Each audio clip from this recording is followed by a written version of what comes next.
Hey guys, Ryan back here with part 2 of my 50 greatest films that I love countdown. And you know, it's funny, since I already have my list together, I got it about 98% correct, meaning I probably forgot a couple, you know, to include. And so I've already got it settled to where my last video that I'm going to do with my top 5 is going to include a honorable mentions, basically for that purpose, that I forgot to even consider them in the list. I don't know why, it just slipped my mind. And so with that said, I'm very, very happy that I've had a good feedback from these videos, and I'm just excited, and I wanted to thank each and every one of you for continuing to subscribe to me during these last 2 months that I've been, you know, haven't had the right camera and all that stuff. And I just want to thank you for just sticking with me and knowing I'm a man of my word, and I'm going to come back with great quality videos. And so I'm back, and I think the last video was a couple days ago, and I like to try to give it a couple days of playtime before I make a new video, and so that's what I'm doing. And so now I'm back, and I'm starting at number 45. So my number 45 on the list is Laurence Olivier's Henry V by William Shakespeare. And if you don't remember, in the last video I said that Hamlet was one of my favorite movies also by Laurence Olivier, and this one is too. And the reason why this one is, you know, I love the Kenneth Branagh version a lot. It's a great film, but this is even better to me. And not necessarily in realism, but in the fact that it's very stylized and it has a very unique style. The film starts out with you know, showing the theater, you know, and as Henry V is being performed on the theater, on the stage. And it's crazy because it like slowly goes from stage to film in more of a cinematic feel, to the point to where there's large scale scenes, ships, battles, so on and so forth. And it is great Technicolor. Now the film could be restored a lot more than it is, but the Technicolor is very fun. And I'll show you on the back over here. You know, you can tell the Technicolor, as you saw in that little picture, it's very vivid and rich. And I just love this film because of that. And you know, it's not completely faithful to Henry V, the play, because it was made during World War II as kind of like a propaganda film to inspire, you know, the British military and stuff. And I mean, it's an amazing film, and I love it. And while Kenneth Branagh's version is very faithful and real compared to this, this is a funner movie for me, and that's why it's one of my favorites. And so, Henry V. Alright, number 44 is Bernardo Bertolucci's La Camera Secca, which I think is roughly translated into English as The Grim Reaper, which is about you know, a body of a prostitute's found on the side of a river, and you know, there's a round of suspects apprehended, and each of their stories is told, each of their testimonies, and it's kind of told in segments, and their stories contradict each other. It's kind of like Rashomon, the Akira Kurosawa masterpiece, which I love that film also. This came later, but I like this one even better, just because of the fact that it's like the Italian cinema style, and very I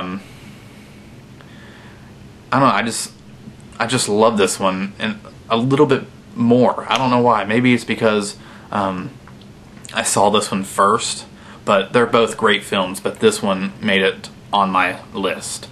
And this is Bernardo Bertolucci, who would later even become famous for, like, you know, I think he did The Conformist, he did Last Tango in Paris, another movie I really like, and The Dreamers. He's a great filmmaker, very controversial. So you gotta check this out. It is a Criterion release also. The next film is yet another Criterion release, and it's number 43, Modern Times, Charlie Chaplin. this movie is brilliant, and especially since the world economy is kind of in the dumps right now all over the world, this movie is even more relevant today than it's ever been, because it's about dealing with people that, it's kind of a statement on factories and how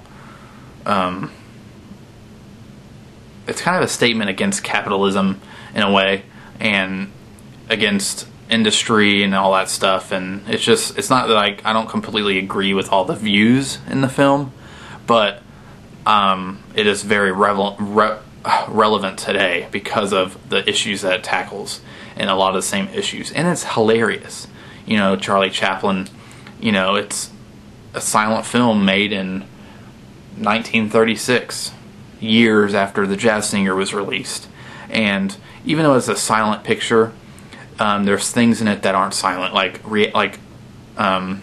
different men talking and stuff, but Charlie Chaplin is always silent, except for one scene that I'm not going to talk about because I don't want to ruin it and have this contain spoilers, because there's nothing like watching a video with spoilers, especially when you're not warned. So, and I think this has one of the best endings in a film. It's very inspirational and inspiring to anybody who's going through a hard time by what Charlie Chaplin says at the end of the movie. It's a great film, very iconic, and check it out. The next one is, I think, number 42. And the reason why I'm including this all in one, because I consider these three movies to be one film, because they were filmed consecutively, back to back to back, and that's how the books are. Even though you could buy them separately, they're actually the same book but different volumes of the stories. And that is Lord of the Rings, and that includes the Fellowship of the Ring, The Two Towers, and Return of the King. I love these films because of not only the books, and it's very, since I'm a Christian, it has a lot of Christian metaphors and allegories and stuff in it, and I love good versus evil stories, and I love how this film is it's so brilliantly made by Peter Jackson that you actually feel like you're a part of the world, to where you feel what the characters are feeling. It's not far-fetched, and it's just epic. And I had to pick this up on Blu-ray when it was released because it's amazing. This Blu-ray set is amazing, and it definitely does the film's justice. So you definitely need to check this out. And if you've seen these movies and you love it, you'll know what I mean. But I know some people don't like them. They think they're too long, but I don't know. I love them. So definitely check these out. The last one on my video for today is number 41, BenHur. It's always been one of my favorite films, and I just got this Blu-ray set recently, and like I said in the video, this transfer is brilliant. It is amazing, vivid, clear.